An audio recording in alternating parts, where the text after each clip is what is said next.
የትራምፕ አስተዳደር ኢትዮጵያውያንን $15,000 ሲጠይቅ ለምንድነው የኤርትራና የኬንያ ስም ያልተጠቀሰው?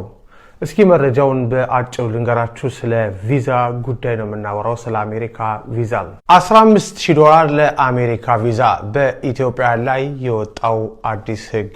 መረጃው አስደንጋጭ ነው። ወደ አሜሪካ ለሚጓዙ ኢትዮጵያውያን አሜሪካ ቪዛ ለመጠየቅ ብቻ እስከ $15,000 የዋስትና ገንዘብ እንድታስይዙ የሚያስገድድ አዲስ ሕግ ዛሬ አውጥታለች። ቪዲዮውን ሴቭ አድርጉትና ሼር አድርጉት ለምትወዱት ሰው መረጃውን አቀርብላችኋለሁ።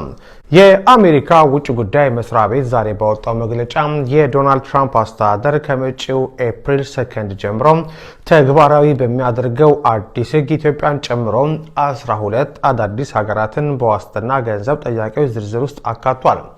ይህ ማለት ለቱሪዝም፣ ለትምህርትም ሆነ ለስራ ቪዛ ሲጠይቁ እንደ ቃለ መጠይቃችሁ ውጤት $5,000፣ $10,000 ወይም $15,000 ማስያዝ ግዴታ ይሆናል ማለት ነው። ገንዘቡ አድሮ ይቀራል ማለት ግን አይደለም። አዲሱ መግለጫ እንደሚያብራራው ቪዛ ከተከለከላችሁ ወይም ደግሞ ቪዛውን አግኝታችሁ አሜሪካ ከገባችሁ በኋላ በተፈቀደላችሁ ጊዜ ገደብ መሰረት ወደ ሀገራችሁ ከተመለሳችሁ ያስያዛችሁት ገንዘብ ሙሉ በሙሉ ይመለስላችኋል። አሜሪካ ይሄን ያደረገችው ቪዛቸው ካለቀ በኋላ በህገወጥ መንገድ የሚቀሩ ሰዎችን ለመግታት ነው። በነገራችን ላይ ጎረቤቶቻችን ሱዳን፣ ኤርትራና ኬንያ በዚህ ዝርዝር ውስጥ ለምን አልተካተቱም የምትሉ ወገኖች አላቸው። ኤርትራና ሱዳን አሜሪካ ቀድማ ካወጣቻቸውና ይህ ህግ ከሚተገበርባቸው 38 ሀገራት የጥቁር መዝገብ ውስጥ ገና ከጅምር ውስጥ ላሉበት ዛሬ አልተጠቀሱም። ኬንያ ግን ዜጎቿ አሜሪካ ገብተው የመቅረት ምጣኔያቸው ዝቅተኛ ስለሆነ ከዚህ ህግ ነፃ ናት። በአጠቃላይ አሁን 50 ሀገራት በዚህ የዋስትና ህግ ስር ወድቀዋል። ይህ አዲስና ከባድ ህግ በኢትዮጵያን ተጓዦች ላይ ምን አይነት ተጽዕኖ ያመጣል ብላችሁ ታስባላችሁ? ሀሳባችሁን በኮመንት ላይ አጋሩን። ለወቅታዊ መረጃ ፎሎ ብታደርጉን ደስ ይለናል። ሰበር አሁን የገባም በአሜሪካ ለስደተኞች የሚሰጠውን የገንዘብ ድጋፍ እንዲሁም ዌልፈር የሚያጭበረብሩ ስደተኞችን የሚያባረው ህግ በሃውሱ ጸደቀ። ዝርዝሩን እንደሚከተለው አቀርባለሁ። በአሜሪካ ለሚኖሩ ስደተኞችና ነዋሪዎች አዲስ አነጋጋሪ ዜና።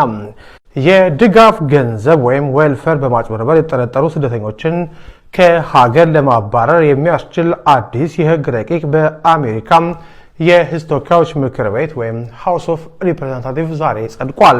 ዲፖርቲንግ ፍራውድስተርስ አክት የተሰኘው ይህ የህግ ረቂቅ በ231 የድጋፍና በ186 የተቃውሞ ድምፅ ነው ማለፍ የቻለው። ይህን ህግ አጥብቀው የደገፉት ሪፐብሊካኖች ሲሆኑ የተቃወሙት 186ቱ የምክር ቤት አባላት ደግሞ ዲሞክራቶች ናቸው። በአዲሱ ህግ መሰረት የህዝብን የግብር ገንዘብ በማጭበርበር የተገኘ ማንኛውም ዜግነት የሌለው ግለሰብ ከሀገር እንዲባረር ይደረጋል።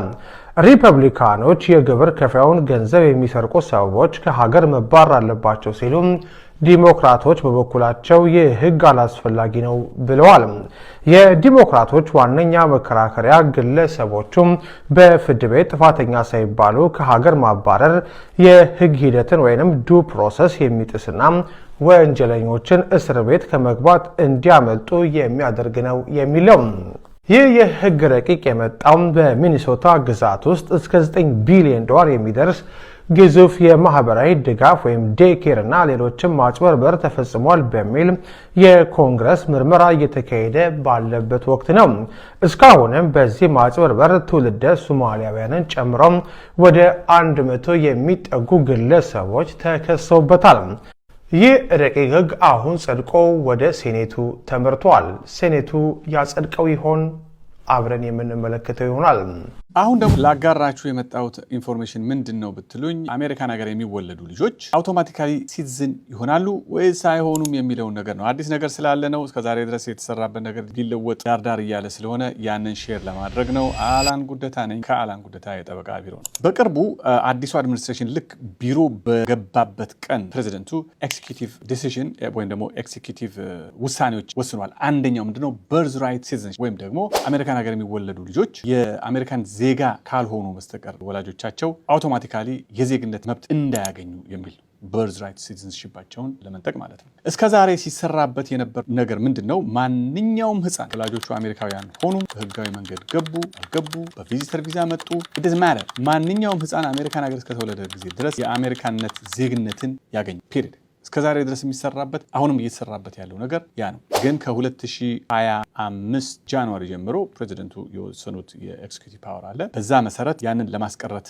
ጥረት እያደረጉ ነው። ያ ውሳኔ ደግሞ በተደጋጋሚ ፍርድ ቤት ቻሌንጅ ሆኖ አሁን መጨረሻ ላይ ግን ወደ ሱፕሪም ኮርት the highest court of the land እየሄደ አዲስ ዜና ነው ብዬ ነው ይጠቅማል በሚል ነው ይሄን ነገር የምናገረው። ክርክሩ በሱፕሪም ኮርት ኤፕሪል 1 2026 in about 2 weeks ማለት ነው 2 weeks 3 weeks ይደረጋል ተብሎ ነው የሚጠበቀው። ውሳኔው ደግሞ ጁን ወይም ጁላይ ላይ ነው የሚወጣው። በጣም ትልቅ ውሳኔ ነው የሚሆነው። ያ ማለት ምንድነው? ህጋዊ ያልሆኑ ሰዎች አሜሪካን ሀገር በቦርደር የገቡ ሊሆኑ ይችላሉ፣ ቪዚተሮች ሊሆኑ ይችላሉ፣ በተለያየ ቪዛ አሜሪካን ሀገር ሊገቡ ይችላሉ። እነዛ ሰዎች አሜሪካውያን እስካልሆኑ ድረስ የሚወልዷቸውም ልጆች አሜሪካዊ አይሆኑም ነው። ይሄ እንግዲህ የሚሆነው ፍርድ ቤቱ ከወሰነ ነው፣ የፕሬዝደንቱን ውሳኔ ካጸደቀ ነው። እስከዛሬ ድረስ ሲሰራበት የነበረው በ1898 ላይ ዩናይትድ ስቴትስ ቨርሰስ ዎን ኪም አርክ የሚባል ኬዝ ትልቅ ላንድማርክ የሆነ ኬዝ ነበረ።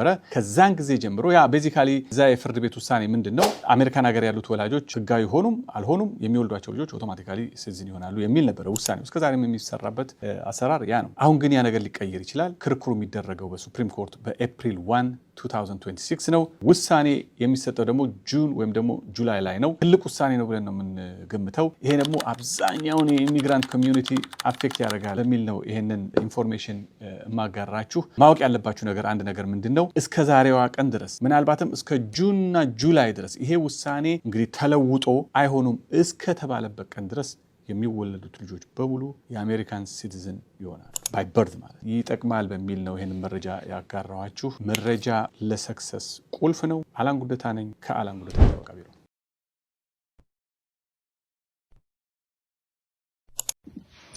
ሰላም ጤና ይስጥልኝ። በዛሬው ዕለት ዲፓርትመንት ኦፍ ስቴት ያወጣውን አዲስ መመሪያ ላጋራችሁ ነው። ኢትዮጵያን ጨምሮ ከተለያዩ 12 ሀገራት በቪዚተር ቪዛ ወይም በጉብኝት ወደ አሜሪካ መምጣት የሚፈልጉ ሰዎች የቪዛ ማስያዣ ቦንድ መክፈል እንዳለባቸው ይደነግጋል። ይህ መመሪያ ከዚህ ቀደም 38 ሀገራት ላይ ይህ ድንጋጌ ተላልፎ ነበር። ዛሬ ከተጨመሩት 12 ሀገሮች ጋር አንድ ላይ ለ50 ሀገሮች ዜጎቻቸው ወደ አሜሪካ ለጉብኝት ወይም ለቢ1 ለቢ2 ቪዛ በሚመጡበት ጊዜ ግዴታ የቪዛ መያዣ ማስቀመጥ እንዳለባቸው ተገልጿል። ይህ ተግባራዊ የሚሆነው አፕሊካንትስ ለቪዛ ኢንተርቪው በሚሄዱበት ጊዜ ኢንተርቪው የሚያደርጋቸው ቪዛ ኦፊሰር እንደየሰው ሁኔታ ኮንሲደር በማድረግ 3 አይነት ውሳኔዎችን ሊወስን ይችላል። አንደኛው $5,000 ቪዛ ቦንድ እንዳስይዙ ነው፣ ወይም $10,000 ወይም ደግሞ $15,000 ቪዛ ቦንድ እንዳስይዙ እንደ ኬዙ እንደ ሰው ሊለይ ይችላል። ይሄንን ውሳኔ የሚሰጡት በዛ መሰረት ክፍያ እንዲፈጽሙ ይነግራቸዋል ማለት ነው። የቪዛ ኦፊሰሩ ይሄንን የኮንሱላር ኦፊሰሩ ይሄንን ክፍያ እንዲፈጽሙ ሳይነግራቸው በፊት ሰዎች በራሳቸው መንገድ ክፍያ ቢፈጽሙ ተመላሽ አይደረግላቸውም ተብሏል። ከዚህም በተጨማሪ በመመሪያው ላይ በምን አይነት ሁኔታ ነው ይህ የቪዛ መያዣ ገንዘብ ተመላሽ የሚደረገው ሪፈንድ የሚደረገው እና ሪፈንድ የማይደረገው የሚለውንም አብራርቷል። ለምሳሌ ሰዎች የተሰጣቸው የቪዛ ጊዜ ሳያልቅ በተገቢው ሰዓት ወደ ሀገራቸው የሚመለሱ ከሆነ ወይም ደግሞ የተሰጣቸውን ቪዛ ጭራሽ ካልተጠቀሙበት ወደ አሜሪካ ጭራሽ ካልመጡ ወይም ደግሞ የተሰጣቸውን ቪዛ ተጠቅመው አሜሪካ ከደረሱ በኋላ ኤርፖርት ላይ ቼክ ሲደረግ አንዳንድ ጊዜ እዚህ ያሉት ከስተም ኦፊሰሮች ወደ እንዳይገቡ ሊከለክሏቸውና ወደ ሀገራቸው እንዲመለሱ ሊያደርጋቸው ይችላል። እንደዚህ አይነት ሁኔታ ሲያጋጥም ያሳዙት ገንዘብ ያሳዙት ቪዛ ቦንድ ተመላሽ ይደረግላቸዋል ማለት ነው። ነገር ግን ሰዎች ወደ አሜሪካ ከመጡ በኋላ ቪዛቸውን ኦቨርስቴይ ካደረጉ በቀናትም ሊሆን ይችላል ቪዛቸውን ኦቨርስቴይ ካደረጉ ወይም ለአሳይለም ጥገኝነት ካመለከቱ ወይም በሜሬጅ ወይም በተለያየ ምክንያት ስታተሳቸውን አጀስት አድርገው እዚሁ ለመቅረት የጀመሩት ፕሮሰስ ካለ ያሳዙት የቪዛ መያዣ ቦንድ ተመላሽ አይደረግም ማለት ነው። ይህ መመሪያ ተግባራዊ የሚሆነው ከኤፕሪል 2 2026 ጀምሮ ነው። ምናልባት ይህ ቪዲዮ ለሚያስፈልጋቸው ሰዎች ሼር እንድታደርጉ በአክብሮት እንጠይቃለን። ሰላም።